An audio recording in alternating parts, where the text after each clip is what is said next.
Hello everyone, আসসালামু আলাইকুম। Welcome to my channel Afrin creation.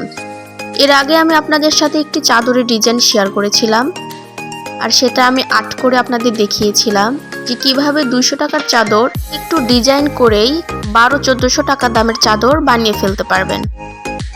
তো আপনাদের সুবিধার্থে আমি ডিজাইনটা আরেকবার দেখিয়ে দিচ্ছি। আর আপনাদের বুঝতে যদি কোনো জায়গাতে অসুবিধা হয়, সেক্ষেত্রে ভিডিওটি আমার চ্যানেলে দেয়া আছে, আপনারা চাইলে সেটি দেখে আসতে পারেন।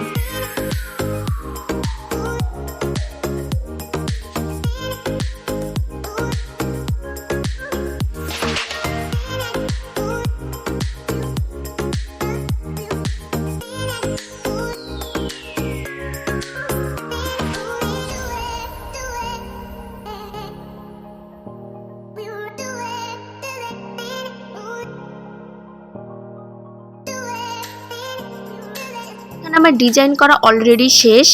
এখন আমি আপনাদের রং করে দেখাবো। এই জন্য এগুলো অ্যাক্রিলিক কালার রং নিয়েছি। এগুলো আপনারা যে কোনো দোকানে পেয়ে যাবেন। তো প্রথমে আমি একটি পাপড়ি দিয়েই শুরু করছি। এখানে আমি ম্যাজেন্টা কালার ব্যবহার করেছি, আর রং আপনাদের পছন্দ মতো যেটা ইচ্ছে সেটা নিতে পারেন। প্রথমে আমি পাপড়িগুলোই আর্ট করে নিব। তো দেখতে পাচ্ছেন এখানে আমি একটি পাপড়ি আর্ট করে নিয়েছি অলরেডি। তো এইভাবে আমি সবগুলোতেই রং করে নিব।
তো এখানে আমি সবগুলো রং করে নিয়ে নিয়েছি।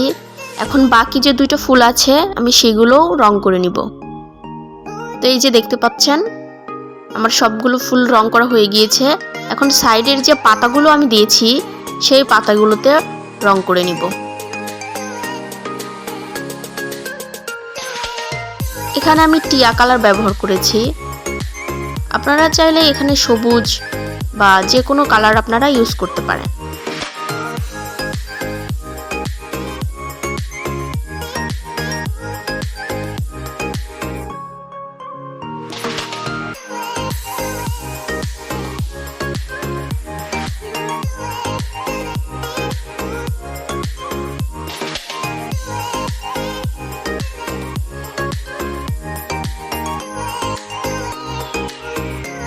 তো পাতার মধ্যে রংগুলো আমার করা হয়ে গিয়েছে, আর পাতার মধ্যে যে শিরগুলো আছে আমি সেইগুলো রং করে নিচ্ছি। এখানে আমি ডার্ক সবুজ কালার ব্যবহার করেছি যেন পাতার শেডটা বোঝা যায়। তো এই সেম ভাবে আমি বাকি পাতাগুলো রং করে নিব।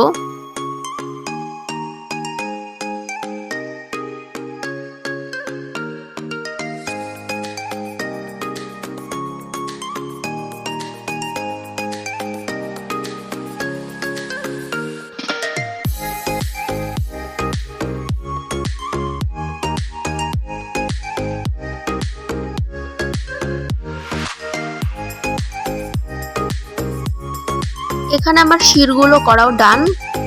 এবার যে ডালগুলো আছে সেই ডালগুলো আমি আর্ট করে নিচ্ছি। এরকম সেম ভাবে আমি আর পাশের যে পাতাগুলো আছে আমি সেগুলো রং করে নিব।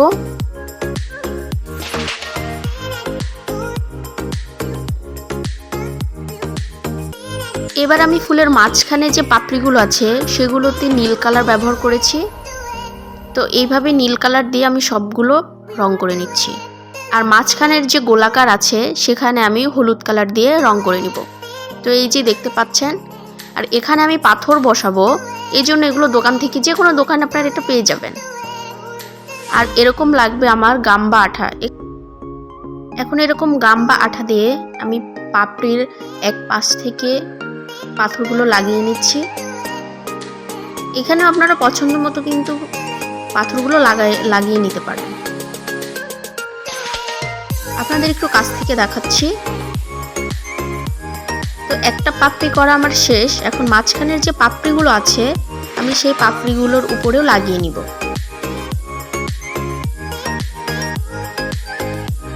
তো এইভাবে আমি বাকি পাপড়িগুলোতেও লাগিয়ে নিচ্ছি।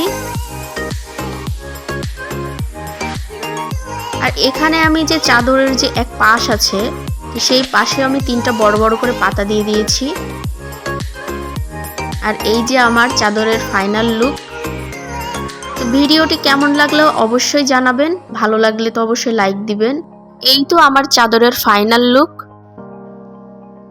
তো কেমন লাগছে অবশ্যই কমেন্টে সবাই জানাবেন। এতক্ষণ পাশে থাকার জন্য সবাইকে ধন্যবাদ। সবাই ভালো থাকবেন।